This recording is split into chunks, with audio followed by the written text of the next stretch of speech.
Hello guys, আসসালামু আলাইকুম।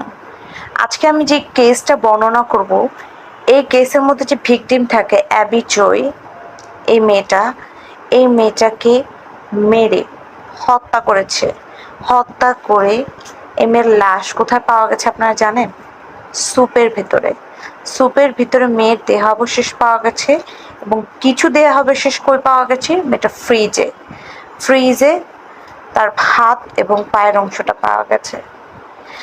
আজকে আমি আপনাদের বর্ণনা করব কেন এই মেয়েটাকে মারা হয়েছে, অ্যাবি জয়কে কেন হত্যা করা হয়েছে। অ্যাবি জয়কে মেইনলি হত্যা করা হয়েছে, অ্যাবি জয় ছিল অনেক ভালো মনের একটা মানুষ। তার ছোটবেলাটা অনেক ভালোভাবে কেটেছে। তার ফ্যামিলি ব্যাকগ্রাউন্ড অনেক ভালো ছিল। সে আস্তে আস্তে বড় হচ্ছিল এবং যখনই সে আস্তে আস্তে বড় হচ্ছিল, সে একজন ফেমাস মডেল হিসেবে নিজেকে পরিচিত করে এবং সে নিজের